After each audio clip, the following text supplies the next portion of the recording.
Merci beaucoup de m'avoir invité. Je vais essayer en quelques minutes de faire un peu un constat très simple de l'état actuel de la recherche clinique.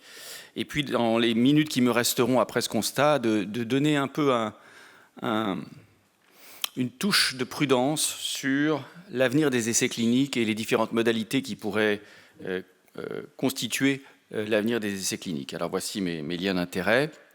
Alors, d'abord, un premier constat, c'est que la recherche clinique, ça nous concerne tous. Ça nous concerne tous, quel que soit notre mode d'exercice, qu'on soit hospitalo-universitaire ou hospitalier, qu'on soit médecin ou qu'on soit paramédical, et dans les CHU, mais aussi ailleurs, y compris dans le secteur privé, c'est extrêmement important que l'ensemble des acteurs se sentent investis de la recherche clinique, et il y a d'innombrables illustrations de cela, mais à mon avis, la meilleure illustration de cela, c'est la recherche pendant le Covid. Et je voudrais juste rappeler que nos collègues britanniques ont été capables de présenter le 22 juin 2020, c'est-à-dire 3 mois après le confinement, les résultats d'un premier essai clinique randomisé, contrôlé, qui permettait d'établir avec certitude l'efficacité du premier traitement contre la Covid, qui était les corticoïdes, l'essai Recovery. Et qu'ils ont fait cela parce qu'ils ont été capables d'inclure dans tous les hôpitaux du NHS, jusqu'au fin fond du Pays de Galles, des patients randomisés dans le modèle britannique du Large Simple Trial. Et je ne suis pas sûr qu'on soit capable de faire ça. Ils ont en 6 mois inclus plus de 46 000 patients dans 9 essais cliniques randomisés qui ont testé des thérapies qui marchaient et qui ne marchaient pas. Et c'est aussi important de montrer ce qui ne marche pas que de montrer ce qui marche. Et donc, je pense qu'il y a là quand même une leçon absolument exemplaire, non seulement à notre système de recherche à nous, mais au système de santé et au système de recherche même nord-américain, qui n'a pas été capable de faire cela avec la même efficacité. La deuxième chose, c'est que quand j'étais interne, la recherche clinique, c'était un patron qui, en fin de journée, vous donnait une liste avec sur un papier des noms de patients en disant « Vous allez descendre aux archives, mon brave, et vous allez sortir 80 dossiers de telle affection rare pour votre thèse. » Et nous avons été nombreux, je pense, dans cette salle, à aller aux archives, sortir les dossiers poussiéreux à la fin d'une journée harassante de travail pour faire de la recherche clinique. Aujourd'hui, la recherche clinique, ça n'est plus ça. La recherche clinique, c'est non pas un métier, mais des métiers avec des compétences ultra spécialisées. Les techs, les arcs, les chefs de projet, les statisticiens, les data scientists, etc. Et d'ailleurs, de plus en plus, ces projets de recherche clinique, ils impliquent non seulement les professionnels, ils impliquent des juristes, des éthiciens, et ils impliquent les patients. Et je pense que c'est un élément important dont je voulais dire un mot. Et puis, très fondamentalement, je suis convaincu, et c'est important de convaincre l'ensemble des partenaires de la chaîne, y compris souvent nos directeurs d'hôpitaux, nos financiers, que la recherche clinique, c'est une valeur ajoutée. Elle donne accès à l'innovation, gratuitement, dans le cas des essais cliniques, puisqu'on a les nouveaux devices, les nouveaux médicaments, souvent très coûteux. Elle implique des patients volontaires, ce ne sont pas des cobayes, ce ne sont pas des gens qu'on a convaincus de se porter volontaires, ce sont des gens qui sont volontaires, et quand on les interroge, ce qui est frappant, c'est que la motivation essentielle, c'est une motivation altruiste. Les patients, quand on leur demande pourquoi ils participent à des essais cliniques, la motivation numéro 1, c'est pour aider les patients suivants qui leur ressemblent. C'est un marqueur très corrélé à l'excellence clinique. Alors, ce n'est pas parfait, il y a des très bons centres de recherche qui ne sont pas des très bons centres cliniques, mais globalement, ça l'est. Ça économise de l'argent à l'hôpital et ça peut même en rapporter à l'hôpital par des mécanismes de type mairie, où parfois les sommes que ça rapporte sont tout à fait substantielles. Et enfin, c'est un facteur majeur d'attractivité et de plus en plus, il faut que les tutelles, et notamment les hôpitaux publics et les hôpitaux universitaires, comprennent bien que s'ils veulent garder leur personnel, que ce soit paramédical ou médical, eh bien, la recherche est une motivation importante pour rester à l'hôpital, parce qu'on peut travailler très efficacement dans des conditions très confortables, au-delà même de la rémunération, avec une excellente médecine ailleurs qu'à l'hôpital universitaire. Et donc, c'est important de donner les moyens aux gens de faire ce pourquoi ils restent à l'hôpital. Alors, je ne vous cacherai pas qu'il y a des inquiétudes sur la performance française. Chaque année, le LEM publie une enquête nationale où il compare la performance française dans les essais cliniques industriels à celle de nos voisins européens. Et on constate régulièrement une chute de la performance française. La France recrute moins, elle recrute moins vite que ses voisins, et du coup, la proportion d'études réalisées en France par l'industrie diminue régulièrement. Et cela n'est pas le sort inexorable de tous les pays, puisque en parallèle, on voit la montée en puissance considérable de certains pays qui se sont organisés de façon délibérée pour favoriser la recherche clinique, et en particulier l'Espagne. Et l'Espagne, vous le verrez dans un instant, a une stratégie délibérée d'aide à la recherche clinique qui paye. En plus du problème des inclusions et de la mauvaise performance française dans les essais, il y a aussi les aspects de mise en place et de délai. Et malgré des progrès indiscutables et mesurables et mesurés, les délais en France restent plus longs que chez nos compétiteurs. Et ils restent trop longs, ils restent d'ailleurs plus longs que ce à quoi les tutelles se sont engagées, que ce soit les hôpitaux ou que ce soit les agences. Il faut 160 jours pour faire un essai clinique, pour démarrer un essai clinique en France, et dans ce délai, il y a l'autorisation, le contrat avec l'hôpital, la mise en place des centres, et encore un délai de plus d'1 mois entre la mise en place et l'inclusion du premier patient. Or, cela n'est pas une fatalité, et les Espagnols, et je vous épargne le diaporama du LEM sur la performance espagnole, mais on a toutes les métriques qui montrent comment les Espagnols se sont à tous les échelons de la chaîne organisés pour raccourcir les délais, que ce soit les autorités de santé qui ont décidé une stratégie d'accompagnement de l'innovation, que ce soit les directions des hôpitaux qui ont des personnels dédiés, qui anticipent les contrats, les investigateurs qui utilisent les entrepôts de données pour identifier et adresser les patients, et même du côté des patients, toute la dématérialisation, la digitalisation des procédures pour décentraliser et rendre plus efficace le tout, et avec un succès absolument éclatant. Alors si je devais en une diapo résumer les causes de la recherche clinique en France, je mettrais 3 ordres de causes en fonction des acteurs. Il y a les causes liées aux investigateurs, et le premier problème, et c'est un problème que les chirurgiens connaissent bien, c'est l'absence de temps protégé. Et on ne peut pas faire de recherche en fin de journée comme on faisait dans le temps. Il faut avoir du temps, il faut avoir une journée par semaine ou une semaine par mois. Voilà, il faut avoir un temps protégé pour la recherche. Deuxièmement, le manque de formation à la recherche. On est très bien formé à la médecine, on est moins formé à la recherche, en tout cas ça ne fait pas partie du cursus, et c'est devenu d'une complexité telle qu'il faut se former à la recherche.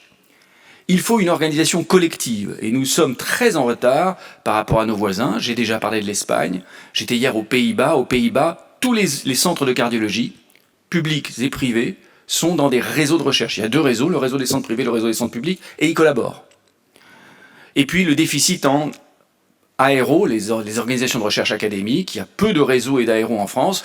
Une des rares spécialités où il y en a beaucoup, c'est l'oncologie, avec les groupes coopérateurs, et ça n'est pas un hasard si l'oncologie est la discipline où la France s'en sort le mieux, et de loin.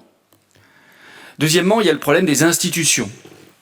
Il y a un déficit en personnel spécialisé dans les institutions, non pas que les postes n'existent pas, mais comme on les paye très mal, on ne les fidélise pas, et donc nous formons en permanence les techs, les infirmières de recherche clinique, les ARC, qui vont terminer dans l'industrie et chez les CRO, beaucoup mieux payés, formés très bien chez nous, et avec un turnover constant et des postes vacants sans cesse. Deuxièmement, je n'ai pas besoin d'insister sur la complexité et la lenteur de contractualisation et de mise en place. Et puis, le problème de l'articulation avec les unités de recherche et les universités, avec les centres de ressources biologiques, le problème de l'accès aux EDS, je sais qu'on va en parler beaucoup aujourd'hui, mais c'est quand même un vrai sujet. Il y a le problème des tutelles, et à nouveau, les difficultés d'accès aux données pour la recherche sur données, c'est quand même un sujet absolument fondamental. Je ne peux pas ne pas parler de la créativité française très particulière en matière réglementaire, qui quand même fait que, alors que nous avons des règlements européens qui sont très précis et déjà très contraignants, nous avons la constance de rajouter des surcouches nationales à la réglementation et qui expliquent les différences entre pays. Par exemple, pour les essais de phase 1, nous avons une réglementation beaucoup plus contraignante que nos voisins et donc les essais de phase 1 vont tous en Espagne. Et puis le manque de coordination avec l'absence de politique de site, sauf à de rares endroits, tous les rapports sur la question, y compris le dernier rapport Tunon-Lara de Saxé, soulignent la nécessité d'une coordination et d'une véritable politique de site. Il n'est pas raisonnable d'avoir 3 stratégies sur un même hôpital, entre l'université, l'INSERM et l'hôpital. Globalement, tout ceci est en fait essentiellement un déficit culturel et de l'ensemble des acteurs sur la nécessité de se coordonner pour la recherche clinique. Alors il y a des pistes d'amélioration, je ne voudrais pas que le constat soit entièrement noir, et je pense qu'on progresse, on va dans le bon sens sur certains points. Le premier, c'est les moyens et la motivation. Et il y a des choses qui bougent, il y a de plus en plus dans beaucoup d'institutions du temps protégé, il y a évidemment les postes d'accueil, des CHU de province ont créé des postes de PH recherche, ce qui nous a poussé à solliciter la PHP pour créer des postes recherche, et je vous en parlerai dans un instant. Il y a la nécessité d'avoir des moyens d'investigation clinique pérennes pour les équipes soignantes, et on pourrait argumenter que de la même façon qu'il n'est pas concevable d'avoir un service d'une certaine taille sans avoir des secrétaires, il ne devrait pas être concevable d'avoir un service hospitalo-universitaire sans avoir des techniciens d'études cliniques dans chaque service. Il devrait y avoir des techs dans tous les services d'une certaine taille. C'est pas concevable de faire beaucoup d'actes médicaux et de ne pas avoir un minimum de moyens pour la recherche clinique. Et puis, il y a le sujet de l'intéressement à la recherche, et je voudrais en dire un mot. Alors d'abord, le temps protégé recherche, inspiré par l'exemple de Nantes, nous avons proposé à l'AP de créer des postes de PH recherche pour permettre aux PH qui sont dans les CHU, et les PH qui sont dans les CHU, ils font de la recherche, ils font beaucoup de recherche, d'avoir du temps protégé pendant soit 1 an full-time, soit 2 ans mi-temps, avec la condition que ce poste n'est donné que s'il y a un remplaçant trouvé, de façon à ce que le service ne soit pas pénalisé par l'absence du PH en question. Et donc, on a mis en place une politique avec 10 postes, 10 équivalents temps plein en 2023, 20 en 2024, 30 en 2025, et on a été surpris par l'afflux de demandes, beaucoup plus important que le nombre de postes mis en place, qui montre qu'il y a un véritable besoin de libérer du temps pour les PH pour faire de la recherche. Deuxièmement, l'intéressement recherche. On est assez fiers d'avoir réussi à convaincre d'abord Martin Hirsch puis Nicolas Revel de réserver une part de la dotation mairie socle à un retour vers les services d'investigation et les départements médico-universitaires. C'était une somme qui était de 3 millions d'euros en 2019. Elle est passée à près de 10 millions en 2021. Elle était à 20 millions en 2023. Elle sera à 35 millions en 2024, et elle va encore augmenter de 5% l'année prochaine. Et 50% de cette enveloppe va aux services, à la main des services, pour dépenser à ceux qu'ils veulent, personnel, équipement, fonctionnement, et sans nécessité de le dépenser avant le mois de novembre. Reconductible. Qui sont des conditions essentielles au fonctionnement de la recherche pour avoir la souplesse et la réactivité qui est nécessaire pour les fonds de recherche, que ce soit payer des publications, engager un tech mi-temps, payer des frais de laboratoire, enfin, voilà, il est important d'avoir cela. Et ça, je crois que c'est quand même un retour qui est extrêmement important pour que les équipes d'investigation se sentent encouragées à faire de l'investigation. Alors, au-delà des moyens, il n'y a pas que ça. Il y a aussi d'autres aspects. Un premier aspect, c'est celui de la transparence et de la lisibilité des procédures. Comment est-ce qu'on fait pour obtenir la promotion de son hôpital pour de la recherche clinique? Comment est-ce qu'on fait pour avoir accès aux entrepôts de données de santé? Voilà, c'est des questions simples auxquelles les institutions doivent pouvoir donner une réponse simple et lisible pour l'ensemble des partenaires de l'hôpital. La nécessité impérieuse d'une simplification réglementaire, d'une accélération des procédures, le renforcement des structures de soutien à la recherche clinique qui, à l'AP, sont des URC, des unités de recherche clinique, distincts des CIC qui sont essentiellement dédiés aux phases précoces, à l'investigation clinique. Mais en province, souvent le CIC fait fonction des deux. Il est à la fois la plateforme de phase précoce et la plateforme de soutien méthodologique à la recherche clinique. Et encore une fois, on revient sur la nécessité d'une coordination des tutelles pour une politique de site pour la recherche avec une seule stratégie et non pas 3 stratégies divergentes ou parallèles. Et enfin, l'organisation collective en réseau, c'est le nerf de la guerre. La clé du succès de nos voisins nordiques et néerlandais, c'est le fait qu'ils ont des réseaux de recherche clinique extraordinairement organisés. Alors il y a quelques initiatives en cours dont je veux dire un mot. La première, c'est la convention unique académique, et qui est en train de devenir, qui va, on l'espère, devenir opposable et qui va simplifier considérablement la contractualisation, au moins pour les essais cliniques réalisés dans les CHU. La deuxième, c'est la mise en place d'un nombre croissant de réseaux de recherche clinique, les réseaux des CHU, les réseaux régionaux des GIRSI, les réseaux de l'entité FCRIN, qui, avec l'INSERM et les CIC, a obtenu des financements pour créer et labelliser des réseaux de recherche clinique, et ce sont des initiatives extrêmement importantes. Et l'organisation collective, la conférence nationale des vice-présidents recherche des CHU, en liaison avec le CNCR, travaille à essayer d'organiser de façon collective la recherche, avec la création d'un guichet unique des CHU, qui permettrait aux EPST et aux partenaires privés de contracter avec un seul CHU pour l'ensemble des CHU, et puis aussi des choses aussi simples et aussi non coûteuses que la mutualisation du monitoring. C'est même une économie, la mutualisation du monitoring. Un des coûts importants de la recherche clinique, c'est faire le monitorage. Et donc, quand Nantes fait un PHRC et inclut des patients à Strasbourg, Nantes envoie ses moniteurs à Strasbourg pour monitorer Strasbourg. Mais si Strasbourg fait un PHRC et inclut Nantes, Strasbourg envoie ses moniteurs à Nantes pour aller monitorer Nantes pour le compte de Strasbourg. Est-ce qu'il ne serait pas possible que les moniteurs de Strasbourg monitorent Strasbourg et ceux de Nantes monitorent Nantes en s'épargnant les coûts, les déplacements et les problèmes de voyage des uns et des autres? C'est une procédure simple. On a du mal à obtenir cette reconnaissance mutuelle du monitoring, mais on y travaille et j'espère qu'on va y arriver. Alors voilà, l'essentiel de ce que je voulais vous dire sur la première partie, je vous l'ai dit. Je voudrais passer la deuxième partie de mon exposé, les quelques minutes qui me restent, à évoquer l'avenir des essais cliniques. Je suis un trialiste, mon métier c'est de faire des essais et des cohortes. J'ai commencé par faire beaucoup de cohortes, puis ensuite beaucoup d'essais. Et le modèle actuel des essais cliniques connaît des limites. On sait que les essais cliniques sélectionnent considérablement leurs patients, qui sont souvent pas représentatifs de ce qu'on appelle le monde réel. Et puis la logistique s'est complexifiée, les coûts ont augmenté et ils deviennent littéralement insupportables. Vous avez ici à droite de cette diapositive l'envolée des coûts par patient inclus dans les essais cliniques cardiovasculaires.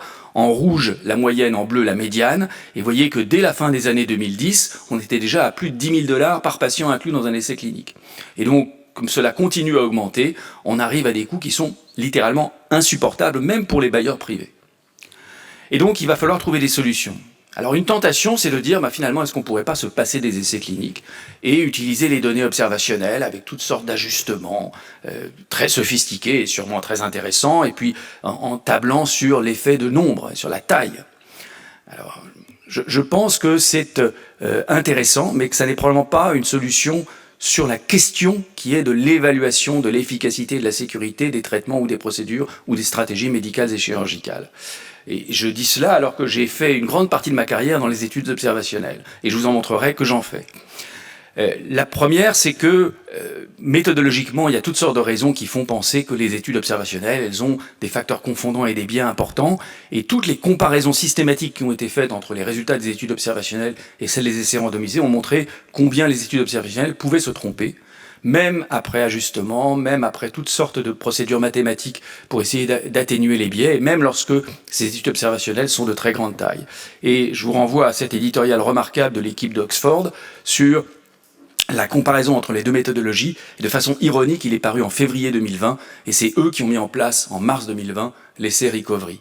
Et ils soulignent, ils argumentent que les études sur données observationnelles, qui ont beaucoup d'intérêt par ailleurs et qui sont très importantes et qu'il faut faire, les utiliser pour l'évaluation des traitements, c'est une fausse solution au problème de la bureaucratie mise en travers des essais cliniques. Et ce qu'il faut faire, c'est casser la bureaucratie et pas passer à autre chose.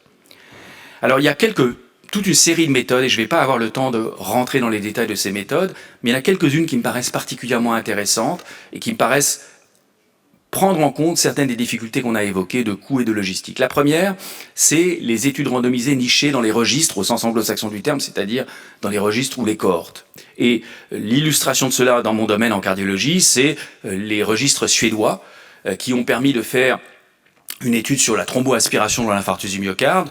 L'essai TAPAS, un petit essai néerlandais, avait suggéré un effet majeur bénéfique, et les Suédois ont fait un essai national où ils ont inclus 60% des patients qui avaient une angioplastie coronaire à la phase aiguë de l'infarctus du myocarde, parce qu'ils avaient un registre exhaustif de l'ensemble des angioplasties coronaires à la phase aiguë de l'infarctus du myocarde, registre national financé par les pouvoirs publics. Il n'y a pas une angioplastie coronaire en Suède qui n'est pas dans le registre. Il n'y a pas une fibrillation atriale qui n'est pas dans un registre de fibrillation atriale. Il n'y a pas un infarctus qui n'est pas dans le registre des infarctus. Et cela permet de nicher dans les registres des essais cliniques randomisés, représentatifs, parce que quand vous avez 2/3 de la population du pays, c'est représentatif, pour une fraction du coût, parce que ces registres sont liés aux données de santé, avec l'acquisition automatique du suivi de façon exhaustive. Et le New England commentait que c'était probablement la technologie disruptive du futur dans le domaine de la recherche clinique. Et nous avons mis en place en France une cohorte similaire d'infarctus du myocarde.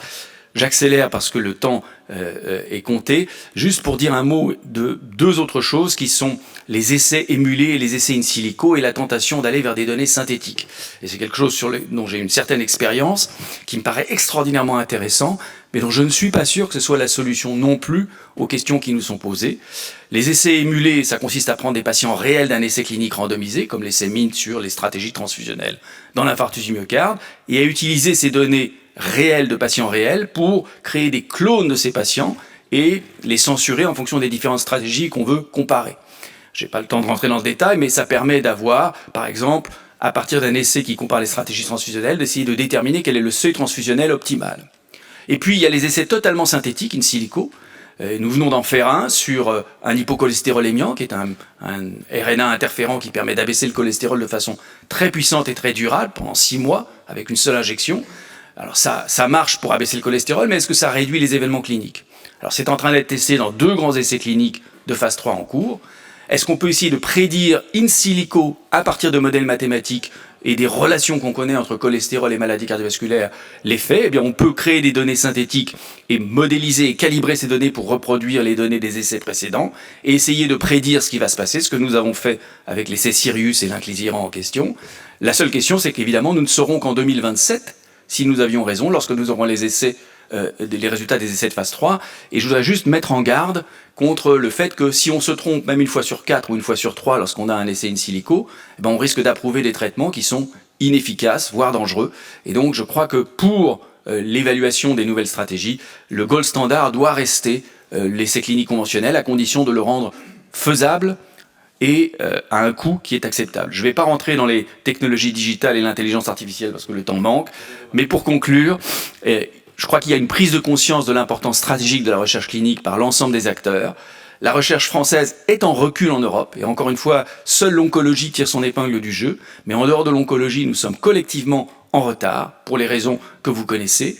Des efforts sont engagés pour réduire ces obstacles, mais à mon sens, le problème principal, c'est un problème culturel. Il faut une révolution culturelle. Il faut que, collectivement, nous arrivions à travailler ensemble entre investigateurs, ensemble entre tutelles, ensemble entre les différents centres, pour arriver à produire une recherche qui soit au standard de ce qui est aujourd'hui la demande, les exigences industrielles comme académiques, et que sont arrivés à faire nos collègues espagnols au sud, nos collègues néerlandais ou scandinaves au nord. Je vous remercie.